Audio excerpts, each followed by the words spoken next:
If your photos don't look professional, it's probably not because you need a better camera. It's because you're solving the wrong problem. Most photographers assume the gap between their photos and the ones they admire is gear.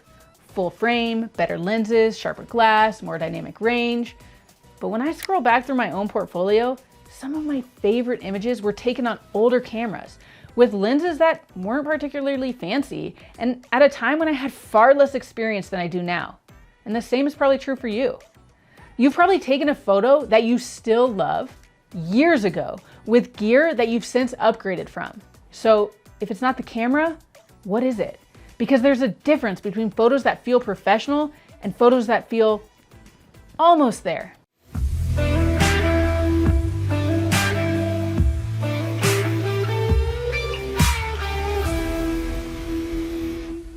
I'm Brenda Bergreen, and today I'm going to walk you through 3 shifts that separate amateur-looking photos from professional ones. How professionals choose, how they simplify, and how they edit themselves.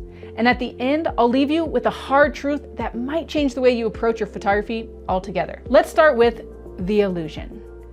The illusion isn't just about gear, it's about technical perfection. We're taught subtly and constantly that professional photos come from sharpness, dynamic range, expensive glass, and flawless execution. That if we could just eliminate our technical flaws, our photos would finally feel there. There's also the illusion that professionalism comes from time served, years of experience, formal education, workshops and conferences and credentials. And to be fair, experience does help. Over time, we become more consistent and we're more likely to come home with something strong. But none of that guarantees meaningful photos. You can take an incredible photo at almost any point in your photography journey. So what actually separates photos that feel intentional from ones that feel accidental? When I think about what really makes a photo feel professional, it comes down to 3 things: choosing, simplifying, and editing. First, professionals choose.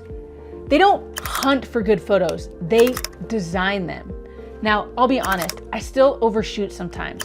Especially coming from weddings and adventure photography, there are a lot of moments that you don't get twice. So I shoot through a sequence. But the difference is I'm not clicking around aimlessly hoping I get the good shot lottery. I'm choosing. I'm choosing my lens. I'm choosing my position. I'm choosing how close or far I am. I'm refining my framing. I decide how to use light and perspective, and then I'm dialing in more details like depth of field, shutter speed, and motion blur. So I might shoot through a moment, but I'm trying not to shoot randomly around it. We're not just capturing what's there. We're creating something intentional. Part of what we choose is how to simplify a frame and eliminate distractions, which brings us to number 2. Professionals simplify. So it's one thing to see something pretty and take a picture of it. Hey, check out this epic waterfall. It's another thing to translate that beauty into a photograph. It's easy to confuse the thing with the picture of the thing. The waterfall is beautiful. That doesn't automatically make your photo beautiful. How you take the picture matters just as much as what the picture is of. We need to translate the scene, and one of the best ways to do that is through clarity. So professionals simplify. They eliminate distractions. They distill chaos into clarity. They commit to a focal length instead of zooming back and forth hoping that something works.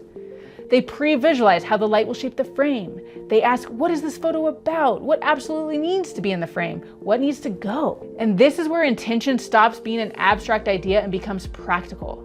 I talk about more of these ideas of intention, translation, and clarity in my values series, but this is where it actually shows up in your photos. And here's the hard truth. Professionals edit themselves. Amateurs collect. I think about my kids on a beach vacation. At the beginning of the trip, every seashell feels like a treasure.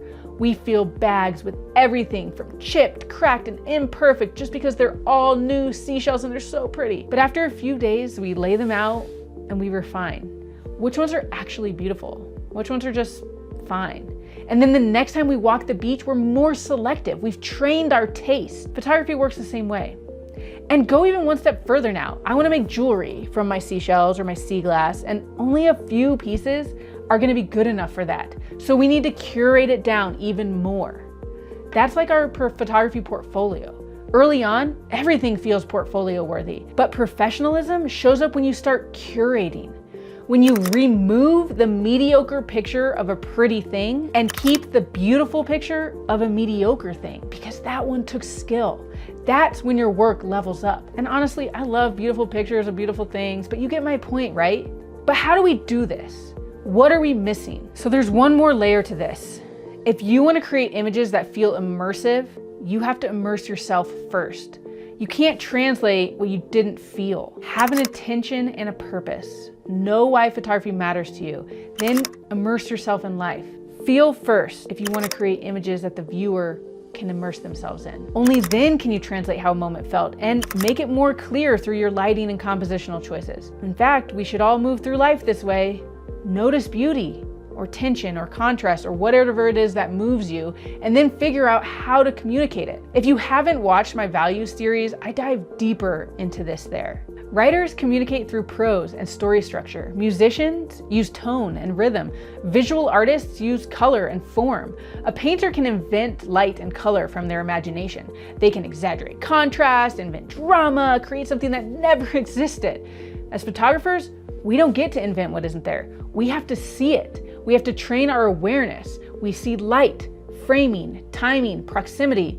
But first we have to notice what pulls your eyes. Bold light, strong contrast, negative space, patterns, color relationships.